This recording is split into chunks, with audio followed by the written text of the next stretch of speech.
Hi, Todd Durgan here again with Face-It Combatives, and we're going to talk a little bit more about some of the universal pattern and some of those shapes and stuff that you saw when we talked about this pattern here. We talked about the diamonds, the double circles overlapping, we talked about the plus sign, the multiplication sign, the plus sign, and all of the other things. We have the figure eights. So we're going to get right into using the universal pattern to recognize motion, or recognizing motion in your universal pattern, recognizing the paths or the patterns or the geometric shapes. And so if we take a quick look at, let's say, thrusting wedge, for example. Thrusting wedge comes up diagonally, goes upward diagonally and forward, so it's going to your 12 o'clock, if you want to say, utilize the clock principle. But it's going to move in a number 3 direction on a number 7 plane. So it's coming upward, and you can see that with this overlay I'm putting on here. You can see that upward motion, and then it clears out, and then it comes back up. So now you can see where I have this upward motion, and I follow that circle and then back in. So I follow that circle, but then I change my plane to a number 3 plane. So now that heel palm, you can see here, works, or uppercut, or whatever it is that you do in your version of this technique, works on that number 3 plane. So from the side, or the profile view, we see how when I step in, I have that upward diagonal motion.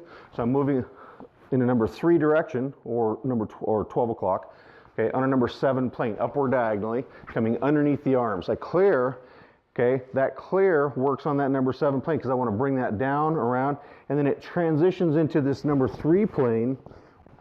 Here you can see on the overlay, okay, transition to number 3 plane and utilizes that quarter circle.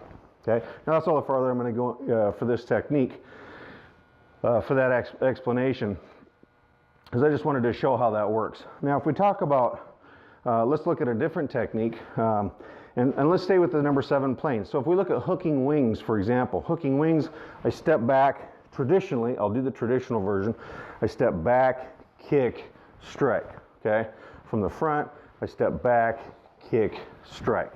Okay, so we have lots of stuff going on. I don't do this quite this way. I break up the timing, but that's not what I'm here for. I want to share with you so we have this inverted, okay, we have this heart here, where we come back, kick, and then follow through.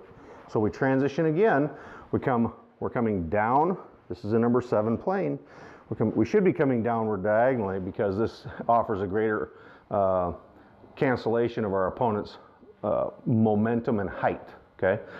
And if we think about offensive and defensive maneuvers, our offensive maneuvers are typically canceling anyway. They're working against one zone or another, height, depth, or width. But when we talk about defensive maneuvers, we want to really try and think about what zones are we canceling and be effective with that. And what I mean by that is we want to, as much as possible, cancel height, depth, and width. It's not always going to happen, I understand that, but if possible, we can do that. And we can do that, and we can get a greater understanding of how to do that when we look at the different planes that we're utilizing and traveling on, okay? So with hooking wings, back to hooking wings, with hooking wings, if I come downward diagonally and utilize this heart shape, okay, and the heart just gets me to the center, and then I pull. So I use that downward diagonal, and it pulls them into that kick. And then I can continue with my figure 8 and my heel palm, okay? So my figure 8 now, if I look at that from where you're at, it looks like it's on a number 2 plane. Remember we talked about this being the number 2 plane, or as you look at the universal pattern, the overlay on me now, this circle around me is the number 2 plane. The numbers don't show that. The numbers show all of the intersecting planes. Okay, so we can see that this transitions from a number 7, kick on that 3, and then now this comes in on a number 6, okay? So this is actually going forward, downward, okay?